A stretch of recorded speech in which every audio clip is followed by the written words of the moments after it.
En Internet hay profetas por todas partes. Totalmente. Figuras que aparecen en YouTube, en TikTok, y de repente tienen todas las respuestas. Te venden filosofía, autoayuda, redención personal, todo como en un mismo paquete. A veces se sienten como coaches de vida y otras Casi como una especie de mesías digitales. justo. Y el material que analizamos hoy se enfoca en un caso de estudio increíble sobre este fenómeno. ¿Sí? Se trata de un youtuber mexicano, se le conoce como Espartaco18 o R. Spartan. Y lo interesante, que es lo que estos análisis académicos exploran, es como un individuo sin ninguna formación formal, Ninguna. ni en filosofía ni en psicología, logra posicionarse como una autoridad, y lo hace para una audiencia muy específica. Que las fuentes describen como joven y vulnerable, ¿no? Principalmente joven y en una etapa de vulnerabilidad, ¿sí? Exacto. Y esa es nuestra misión aquí. Usando estos análisis vamos a intentar, desarmar ese discurso. Claro. No se trata de la persona, sino del mecanismo.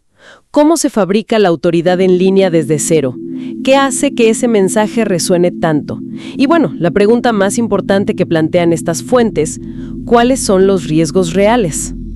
Bien, para empezar a desentrañar esto, creo que el punto de partida que marcan los análisis es perfecto. ¿Cuáles? Lo llaman el performance contra el expediente. Me encanta el término. Es que es muy claro. La historia que esta persona cuenta de sí misma contra, la realidad documentada. Hay un abismo entre las dos. Es que esa es la clave de todo. La disonancia es radical. Por ejemplo, hablemos de su identidad. A ver, En su performance, en la narrativa que él construye, se autodenomina un dios wow. o el mejor del planeta. Incluso se compara con un justiciero tipo The Punisher. Ok.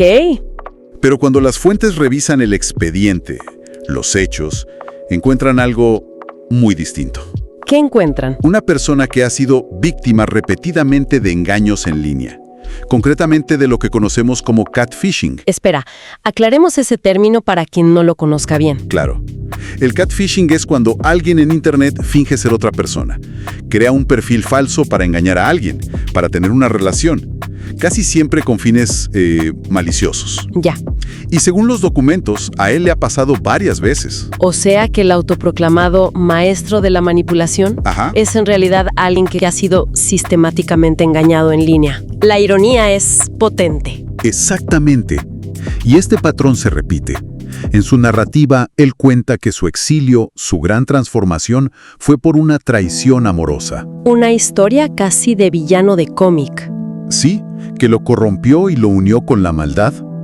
Pero los documentos biográficos que revisan los analistas apuntan a causas mucho más mundanas, Y tristes. como fracaso académico recurrente, una historia de bullying y una profunda incapacidad para socializar. De nuevo, el performance contra el expediente. La historia épica contra la realidad dolorosa. Y hay más. Él se presenta como un genio maquiavélico del control social. Sí. Su expediente, en cambio, muestra despidos laborales, periodos de indigencia y, como decíamos, ser estafado varias veces. La narrativa de poder simplemente no se sostiene. Y hay un último punto, que los análisis marcan como el más grave. Sí. Y que, curiosamente, él omite por completo en su historia de redención. Así es. Tiene que ver con su relación con menores de edad. Un tema delicadísimo. Muy. Las fuentes documentan acusaciones muy serias de grooming. Y, de nuevo, es un término que hay que definir bien. Por favor. El grooming es el proceso deliberado por el cual un adulto manipula a un menor para ganarse su confianza, para aislarlo y eventualmente abusar de él. Y en este caso, ¿a qué apuntan las acusaciones? A una alumna suya de 13 años. Y además, se documenta la creación de un harén en un servidor de Discord, donde asignaba a usuarias, varias de ellas menores, roles como hijas. ¡Qué fuerte! Entiendo la desconexión total, pero lo que me parece increíble es cómo logra que esa fachada se sostenga. Los análisis que tenemos deben entrar en los detalles de sus herramientas, ¿no? Por supuesto. Y aquí es donde el análisis se pone clínico. Varias de las fuentes sugieren que la base de todo es psicológica. ¿A qué apuntan? A un probable trastorno narcisista de la personalidad, el TNP, con rasgos antisociales y paranoides muy marcados. Y no es solo una opinión al aire, supongo. Para nada. Uno de los artículos hace algo muy metódico. Contrasta su comportamiento punto por punto con los criterios diagnósticos del DSM-5. Que es básicamente la Biblia de la psiquiatría moderna. Es el manual estándar. Y las coincidencias que encuentran son notables. Por ejemplo, La grandiosidad. Se compara con Aristóteles, con Buda, con Cristo. vaya, La falta total de empatía. En su discurso de supuesta redención, jamás menciona a sus víctimas. ¿y la explotación interpersonal? Algo que él mismo ha admitido al hablar de manipular y mantener relaciones con menores. Ok, esa es la estructura psicológica, pero aquí viene la parte que me parece más astuta. La forma en que usa grandes ideas, como la filosofía, para decorar esa estructura. Es como si le pusiera un barniz intelectual para que todo parezca profundo. Es la definición perfecta. Las fuentes lo llaman filosofía pirateada. Filosofía pirateada, me gusta. Es tomar conceptos complejos y nombres importantes, vaciarlos de su significado y usarlos como simples etiquetas para justificar su propio comportamiento. ¿Cómo funciona? El mecanismo es simple. Menciona a los estoicos, a Nietzsche, a Aristóteles, y con eso crea una ilusión de autoridad. Y al mismo tiempo, deforma completamente sus ideas. Los análisis dan ejemplos muy claros, ¿cierto? Clarísimos. Clarísimos. Con el estoicismo, por ejemplo, lo reduce a una caricatura. Aguantar todo sin quejarse. Cuando es mucho más que eso. Claro, lo usa para justificar la irresponsabilidad, cuando en realidad el estoicismo es una filosofía activa que busca la virtud y la serenidad a través de la razón, no la simple resignación. Y con Nietzsche es todavía peor, según entiendo. Mucho peor, porque lo convierte en su opuesto. Toma la voluntad de poder de Nietzsche, que es un concepto sobre la autosuperación, y lo traduce como Manipulación. manipulación para beneficio propio. Exacto. Y transforma al Übermensch, el superhombre, en un simple ego inflado y lleno de rencor. O sea, todo lo que Nietzsche criticaba. Justo eso. Nietzsche te dice, conviértete en el artista de tu propia vida. Este youtuber lo traduce a, aprende a manipular para que hagan lo que tú quieres. Son universos opuestos. Y parece que con Aristóteles ya la cosa se descarrila por completo. Hay un punto en las fuentes que es casi increíble. Un error que delata todo. Sí, es un error garrafal. En sus videos afirma que Aristóteles fue ejecutado por sus ideas. Perdón. Las fuentes aclaran, por supuesto, que está confundiendo a Aristóteles, que murió de causas naturales, con Sócrates, Con Sócrates, claro. quien sí fue condenado a beber cicuta. Vaya, ¿es un error tan fundamental? Demuestra que no ha hecho ni la lectura más básica del tema del que presume ser experto. Exacto. Demuestra que no es una reinterpretación, es ignorancia. Pero lo más sorprendente viene ahora. ¿Ainás? Si su filosofía es un cascarón vacío, su lógica cotidiana es inexistente. Uno de los análisis hizo un ejercicio impresionante. ¿Qué hizo? Tomó un audio suyo de solo 15 minutos y encontró 47 falacias lógicas. ¿Qué? ¿47 en 15 minutos? Sí, Eso es una falacia cada 20 segundos. Es casi un logro artístico. es una densidad asombrosa. Y no son complejas, son errores de razonamiento muy básicos. ¿Cómo cuáles? Por ejemplo, la generalización apresurada. A partir de una mala experiencia, concluye que todos los seres humanos son malos. O la falsa dicotomía, que usa constantemente. O eres bueno y un tonto que sufre, o eres malo y tienes poder. Elimina cualquier matiz. Totalmente. Es un mundo en blanco y negro, sin grises. Porque los grises requieren pensamiento crítico. Entonces, si la filosofía está distorsionada y la lógica está rota, llegamos a la pregunta del millón. Ajá. ¿Por qué funciona? ¿Por qué alguien se siente atraído por un discurso así? ¿Qué está ofreciendo? Los análisis trazan un perfil muy claro de la audiencia más susceptible. Suelen ser hombres jóvenes, ¿De qué edad más o menos? entre 15 y 25 años, que a menudo experimentan fracasos, sienten un profundo resentimiento y están en una búsqueda, a veces desesperada, de una identidad masculina fuerte.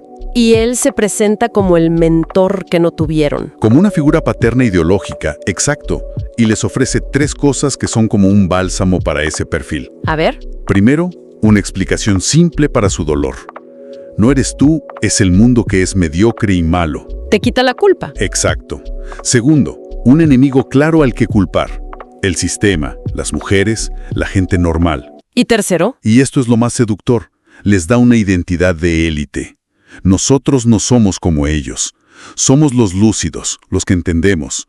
Sufrimos porque vemos la verdad. Es una fórmula increíblemente potente. Reinterpreta su fracaso no como un fracaso, sino como una prueba de su superioridad. Justo. Les dice que su aislamiento no es un problema, sino una medalla de honor. Es un discurso que te da permiso para no cambiar.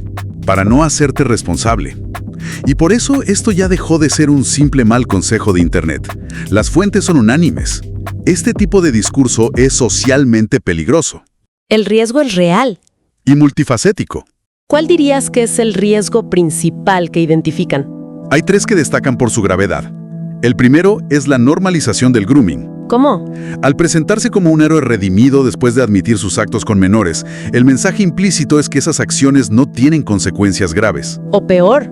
Peor aún, que son solo un error de juventud o un tropiezo en el camino del héroe hacia la grandeza. Está reescribiendo el abuso como una anécdota necesaria para su desarrollo. Es una perversión total del concepto de redención. Totalmente. El segundo riesgo es un concepto que las fuentes llaman el permiso simbólico. Permiso simbólico. Sí. Su discurso funciona como una justificación ideológica para otros. Le da a otros jóvenes con impulsos o fantasías dañinas un marco para pensar que no están mal. Les dice que es normal. Más que eso, les dice que lo que sienten es en realidad una señal de lucidez o de rebeldía. Les dice, eso que piensas que la sociedad te dice que está mal, en realidad es porque eres más inteligente que el resto. Les da una filosofía para justificar sus peores impulsos. Y el tercero suena a una táctica de manual de abusador. Lo es. Es la táctica DARVO. DARVO. Es un acrónimo. Deny, negar, attack, atacar, and reverse victim and offender, invertir los roles de víctima y agresor. Y la aplica, claro. Sistemáticamente. Niega las acusaciones, ataca a quienes lo critican llamándolos envidiosos o haters. Y al final... Y finalmente, invierte los roles para presentarse a sí mismo como la verdadera víctima, con frases como, la maldad me encontró a mí. Entonces DARVO es como el kit de reparaciones de emergencia para el performance. Es una descripción perfecta. Cuando la realidad amenaza con romper la narrativa, usa esta táctica para parcharla y mantenerse en el centro como la víctima. Trágica. Mantiene la historia a flote sin importar cuánta evidencia haya en contra. Bien, hagamos un resumen. Lo que hemos visto, a través de estos análisis, es el caso de un Mesías digital, cuyo discurso es, en el fondo, una construcción elaborada. Muy elaborada. Para justificar un pasado problemático y una personalidad que, según las fuentes, es patológica. Y todo este edificio se sostiene sobre cimientos muy frágiles. Fragilísimos. Una psicología narcisista, filosofía mal interpretada y una lógica llena de agujeros. Sí. Y creo que la conclusión a la que llegan las fuentes es muy importante. Desmantelar estos discursos no se trata de un ataque personal.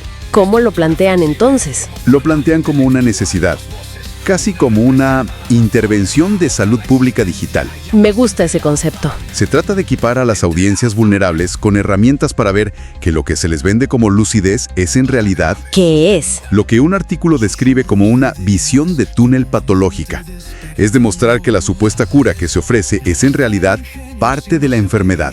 Y después de todo esto, me quedo con una idea que creo que resume el espíritu de estos análisis. A ver. La filosofía, la de verdad, es una herramienta para liberarnos. Nos enseña a cuestionar, a pensar.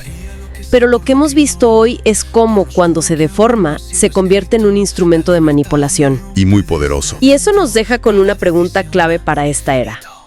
En un mundo lleno de gurús que venden certezas absolutas en videos de 10 minutos, ¿cómo nos volvemos mejores para distinguir entre un discurso que nos reta a pensar y uno que simplemente nos da un permiso muy elocuente para dejar de hacerlo?